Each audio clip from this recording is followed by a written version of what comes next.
자, 어제 알파벳이 7%나 급락하는 모습이 나타났었습니다. 도대체 왜 이런 일이 생겼나 봤더니 네, 안녕하세요. 주식은 역시 길이길이 새길이십니다. 안녕하세요, 기르분들. 자, 오늘은 옵션 만길인데도 증시가 그냥 안정적이게 상승하는 모습입니다. 같이 공부하시죠. 렛츠 기릿. 첫 번째입니다. 나우로보틱스 잘 상장했어요. 자, 오랜만에 등장한 공모주가 좋은 모습을 나타냈습니다. 산업용 로봇 기업인 나우로보틱스가 크게 급등하는 모습이 나타났고요. 공모가가 6,800원인데 시가가 17,000원, 고가는 18,700원을 찍고 쭉 떨어지는 게 아니라 위에서 머무르는 모습을 보여주고 있습니다. 한 주당 1만원의 수익을 그냥 줬죠. 자, 청약하는 기업도 많죠. 오늘 내일 많고요. 그리고 내일 상장하는 기업도 2개가 있는데 전부 다 좋은 결과 있기를 바랍니다. 자, 그리고 달바글로벌 당연히 봐야겠죠. 화장품 관련주인 달바글로벌 시가총액이 커서 수요 예측이 잘 나올까 걱정이었는데 뉴스 등에 의하면 잘 나온 것으로 파악된다고 합니다. 자, 다만 지금 녹화 시간 기준 아직까지 데이터가 뜨지 않아서 일단은 기르분들 청약하시면 될 것 같고요. 정확한 데이터를 포함해서는 내일 한 번 더 알려드리도록 하겠습니다. 안 그래도 오늘 APR도 급등했죠. 타이밍도 좋습니다. 청약 진행하시기 바랍니다. 그리고 오늘 실적 발표 기업들이 정말 많았는데 호실적을 낸 친구가 2가지가 있었죠. 첫 번째는 APR 한번 보도록 하겠습니다. 자, APR이 장대 양봉을 꼽아버렸습니다. 1분기 역대 최대 실적을 기록했고요. APR의 1분기 매출은 전년 동기 대비 78%가 증가한 2,600억을 기록, 그리고 영업이익은 전년 동기 대비 96%가 증가한 546억 원을 기록했다고 합니다. 특히 한국에서만 잘 나가는 게 아니죠. 해외 매출이 무려 작년 대비 200% 가까이 증가한 실적을 기록했다고 하니까 시장에서는 관심을 안 줄 수가 없었죠. 그래서 오늘 APR 장중 상한가가 찍는 모습을 나타내면서 다른 화장품주도 같이 급등했습니다. 마침 또 메리츠증권은 유럽 매출 비중이 큰 APR, 아모레, 실리콘2 이러한 모멘텀을 유심히 지켜보자 라고 말을 했고요. 한편 또 외국계 CLSA에서도 APR의 목표 주가를 기존 75,000원에서 108,000원으로 상향 조정을 했다고 합니다. 호실적의 효과가 대단하네요.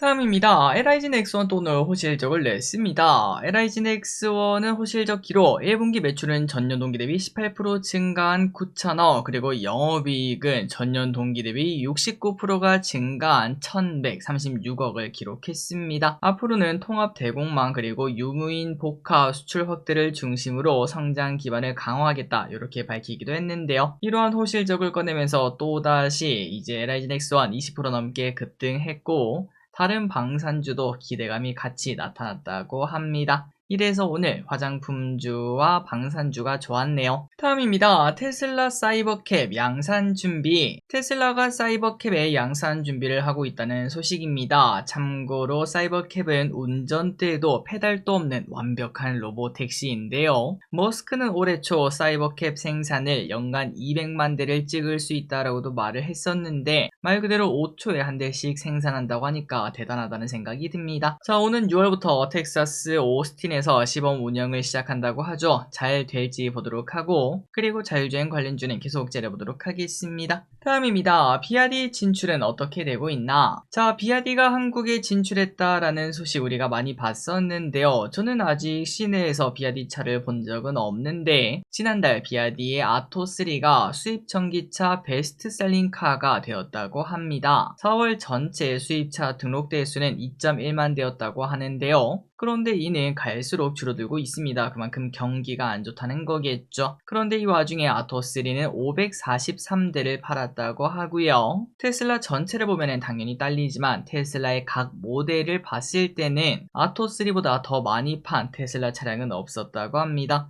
그만큼 아토3가 꽤나 잘 팔렸다라고도 볼 수 있겠네요. 그리고 비아디 같은 경우에 우리나라에서는 이제 중국에 대한 믿음이 그렇게 크지 않기 때문에 아직까지는 천대를 받는 모습이지만 전 세계적으로는 비아디의 그 질주가 엄청납니다. 1분기 글로벌 전기차 비중을 보자면은 비아디가 87만 대나 팔면서 20%나 차지했고요. 그리고 2등이 누구냐? 바로 중국 지리입니다. 중국 지리가 10%의 점유율을 차지했고 3등이 테슬라로 8%, 그리고 현대기아는 3% 수준밖에 안 된다고 합니다. 다음입니다. 미국 중고차 가격이 오르고 있다는 소식을 보도록 하겠습니다. 자, 미국에서 중고차 가격이 오르고 있다고 합니다. 왜 오르고 있을까라고 고민을 딱 해봤더니 중고차 가격이 1년 6개월 만에 최고치를 기록을 했다고 하고, 그 이유는 뭔가 트럼프 정부의 관세로 인해서 자동차 가격이 오를 것으로 예상되다 보니까 덩달아 중고차 선호 현상이 늘어났고, 당연히 중고차 가격도 올라가게 되었다고 합니다. 계절적 요인으로 봐도 봄에는 중고차 가격이 반등하는 현상이 나타난다고 하는데요. 그런데 4월 중순이면 종료되는 게 일반적이지만 아직도 여전히 상승 중이며 그 강도도 강해졌다고 하네요. 그러다 보니까 왼쪽 이제 미국 중고차 업체죠, 카바나, 최근 들어 지속적으로 상승하는 모습입니다.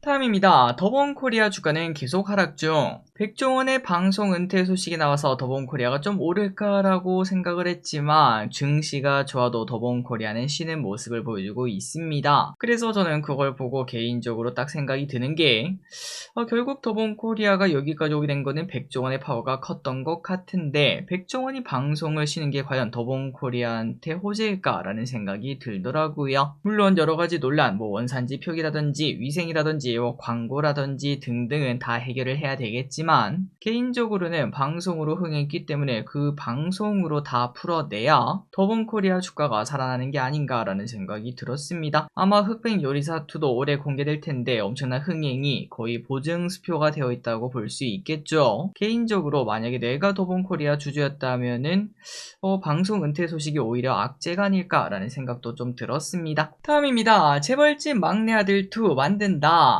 보자마자 화가 나는 소식입니다. 야, 진짜 소설이나 웹툰을 보면은 그 드라마 있죠, 재벌집 막내 아들 1, 진짜 완전 망작이라는 거에 대해서 아마도 기름들이 전부 다 동의하실 것 같습니다. 진짜 재밌는 소설을 그렇게 망치기도 쉽지 않을 텐데요. 그런데 재벌집 막내 아들 2를 만든다는 소식이 나왔습니다. 1을 그런 식으로 만들어 놓고 2가 이게 잘 될 수 있을까, 제대로 나올 수 있을까 이런 걱정이 들지만 작가만큼은 좀 바꿔서 진행했으면 좋겠네요. 어쨌든 시즌2는 글로벌 기업을 배경으로 움직인다고 하는데 내용이 이어질지 좀 궁금하고, 아니면은 새로운 등장인물로 채워질지 볼 필요가 있겠습니다. 그래서 오늘 어쨌든 재벌집 막내 아들 흥행하지 않았겠습니까? 아티스트 스튜디오가 조금 오르는 모습을 나타냈습니다. 참고로 이 친구가 오른 이유는 과거에 레몽레인을 인수한 바 있었기 때문에 거기에 대한 기대감으로 올랐다고 하네요.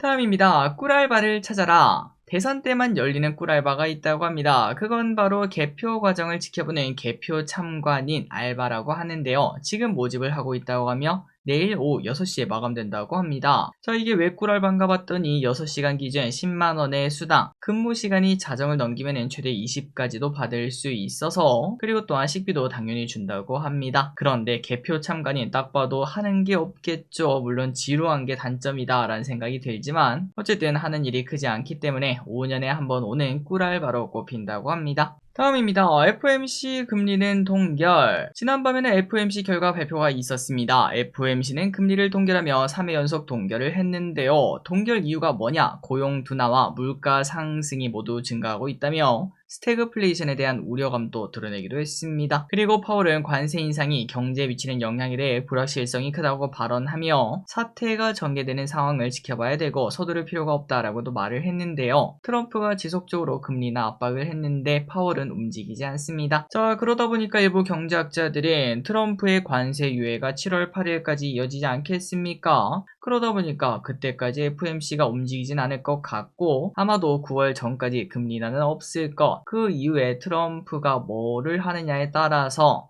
페드가 거기에 따라서 움직이지 않을까라는 생각이 나옵니다. 다음입니다. 이 와중에 트럼프 내일 중대 발표를 한다고 합니다. 어제부터 계속 어그로를 끌고 있던 트럼프, 무역 관련이 아니라고 분명 어제 말했던 것 같은데 결국 무역 관련으로 보인다고 하네요. 내일 우리나라 시간 기준 저녁 11시 대규모 무역 협정을 이야기할 것으로 보인다고 하는데 어떤 이야기가 나올지 또 긍정적이었으면 진심으로 좋겠습니다. 다음입니다. 이 와중에 엔비디아가 어제 크게 상승했습니다. AI칩 수출 제한 철회 소식. 어제 젠슨항의 AI칩 규제와 관련된 발언을 같이 봤었습니다. 기업의 그 가치가 다르고 그 다음에 이제 나라의 가치가 다른 그런 내용을 봤었는데, 그런데 이 소식에 발빠르게 움직이는 걸까요? 미국 상무부에서 AI칩 수출 제한을 철회하는 방안을 검토하고 있다고 합니다. 관련 규제는 바이든 정부에서 만든 규제로 이를 철회를 한다라고 하는데요. 이 소식으로 어제 미국 반도체주들이 상승하는 모습을 나타냈습니다. 엔비디아는 3%, 퀄컴도 3.1% 올랐는데, 하지만 항상 이 변수가 존재하다 보니까 어떤 식으로 마무리될지는 계속 지켜봐야 될 것 같습니다. 다음입니다. 검색 시장 AI가 대체할 거. 자, 어제 알파벳이 7%나 급락하는 모습이 나타났었습니다. 도대체 왜 이런 일이 생겼나 봤더니 애플의 부사장이 앞으로 검색 시장은 AI가 대체하게 될 것, 이러한 발언을 했기 때문인데요. 실제로 지난달 사파리의 검색량이 처음으로 감소하는 모습을 보였는데,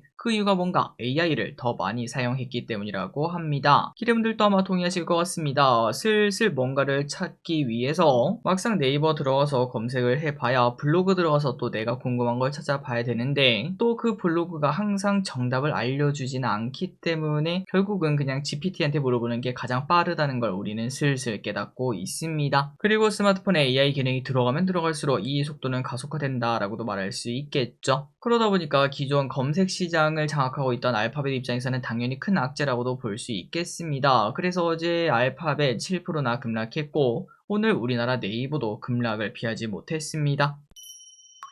다음입니다. 카카오에서 카나나를 공개한다는 소식입니다. 카카오에서 AI 에이전트 서비스 카나나의 CBT를 8일부터 시작한다고 하는데요. 다운로드 받은 사람들이 선착순으로 CBT에 참여할 수 있다고 합니다. 자, 카나나가 뭔가 한번 찾아봤습니다. 개인 및 그룹의 방에서 이용자를 돕는 AI 메이트로 대화 내용의 맥락을 파악하고 그에 맞는 답변을 제공한다고 하네요. 그래서 개인 메이트가 나나고 그룹 메이트가 카나인데, 나나 같은 경우는 이용자, 그러니까 저겠죠. 저의 정보를 기억해 개인화된 답변을 제공하며, 카나는 그룹방에 속한 사람들의 대화 내용을 요약하고 모임 일정, 장소 지정 이런 것들을 돕는다고 합니다. 그러니까 뭐 단톡방이든 그런 채팅을 칠 때 나를 도와주는 AI라고 생각하시면 될 것 같네요. 다음입니다. 임플란트가 오늘 상승한 이유는, 자, 오늘 오랜만에 임플란트주가 상승해 줬습니다. 그 이유는 이재명 후보의 어르신 돌봄 국가 책임제 시행 이야기가 나왔기 때문인데요. 또한 임플란트 적용 연령도 낮춘다고 합니다. 그리고 또 이제 임플란트 개수까지도 늘려가겠다고 발언을 하면서 관심을 받았다는 소식. 자, 오늘의 공부 여기까지 끝났습니다. 항상 이렇게 같이 공부해서 진심으로 감사합니다. 지금까지 기리셨습니다. 빠이요.